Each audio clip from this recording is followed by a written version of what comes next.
During a recent committee hearing, parents of kids in youth sports told their stories. As a result of this mask mandate, my son suffered a concussion. My daughter turned with the player and was running towards her teammate on the floor. She collided into them. And I asked her, "Why did you run into your teammates?" She said, "I didn't see them." I replied, "How could you have not seen them?" She said, "I saw nothing in the corner of my eye. And when I hit them, I didn't even know what happened." My son on Friday night passed out during his game because he was wearing a mask while playing basketball, and the ball was in his possession again. He lost it. Another player went up for a basket. He went up for a rebound and ended up right about when he landed, just losing consciousness. My daughter was participating at hockey practice wearing a face mask when she suddenly collapsed and fell to the ice. After collapsing, she remained on the ice face down for 20 seconds until she was attended to by her coaches. Senator Rich Draheim spearheaded the legislative discussion over masking for youth sports, and I spoke with him this week. During the Health and Human Services discussion on youth sports and masking, you mentioned that you've seen firsthand the effect that masking is having on our kids who play youth sports. What have you seen? Thanks for having me. And what I've seen, I have two children. They both play basketball, and then my youngest, who's 12, he also plays hockey. And I have seen a basketball player at the free throw line go to her knees. First, she put her head between her knees, and then she actually sat down, was unresponsive. Obviously short of breath. I've had an own family member faint during practice. A coach called the parent and said that your child fainted. In the last hour, I got a text message from one of the parents of a kid that's a year older than my son, who he plays goalie, and he had a hard time getting his helmet off and was hyperventilating from wearing a mask, and he's never had a problem. And he's been playing hockey for 10 years.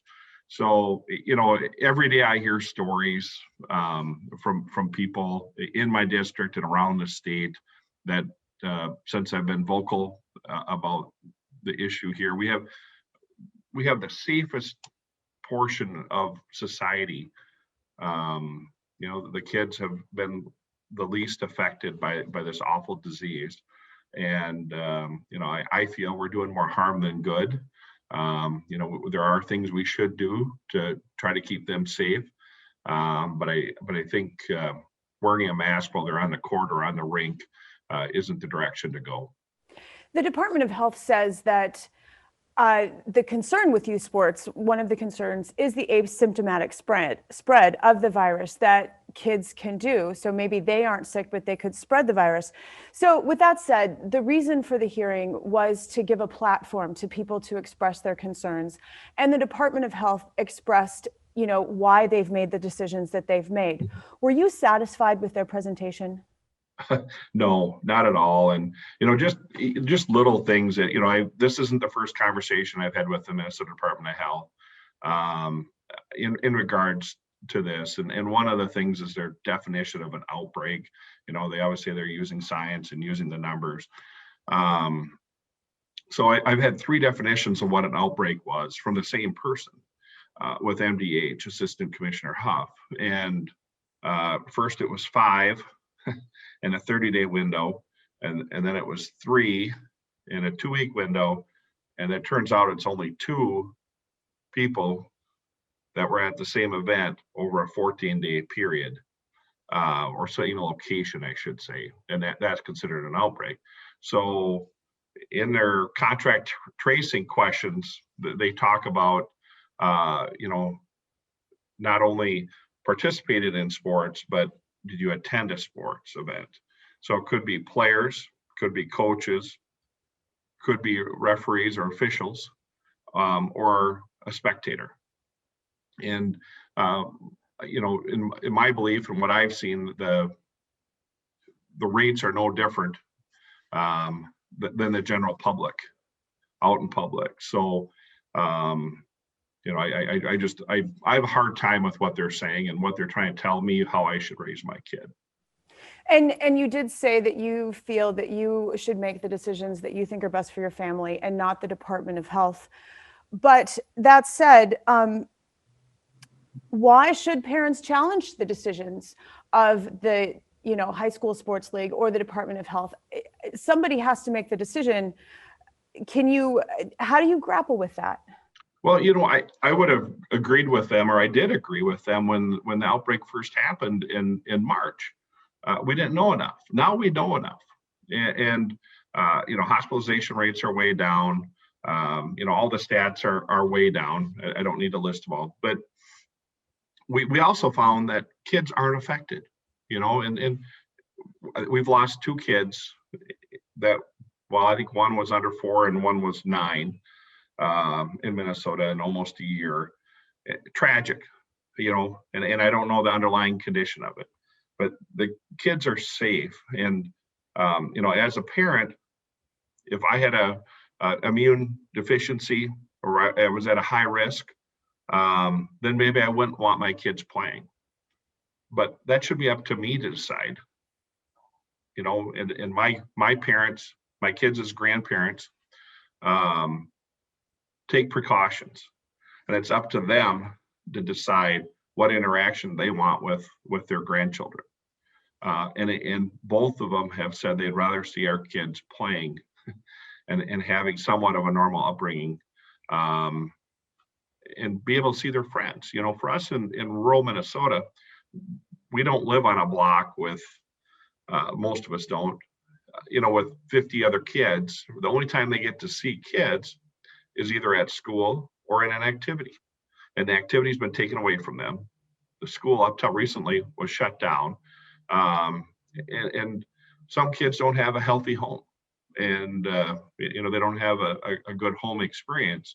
So their only chance at normalcy is either at school or in an activity. So, you know, I think we need to weigh all that in. As far as I know, the Department of Health has said that there have only been 3 injuries related to mask wearing, but you think the number might be higher. Why do you think so? Well, I've witnessed that many myself, and then that Let Them Play group, you know, put out a study that was done January 20th, I think for a week. You know, they had 610 players express dizziness or experience dizziness. I think 40 lost consciousness.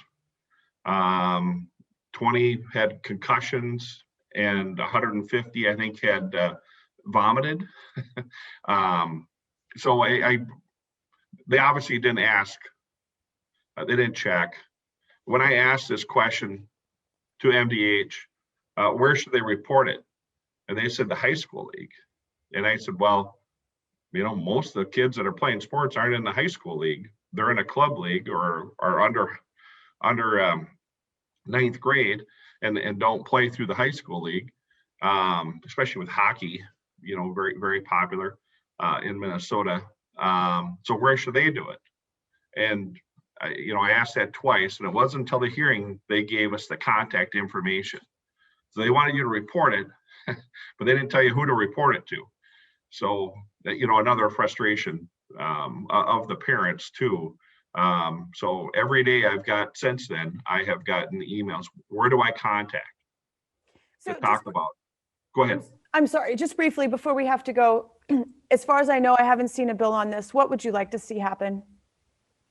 Well, I think it's up to the governor and his executive orders to probably modify what he's doing, and I think the parents and the coaches should have a seat at the table.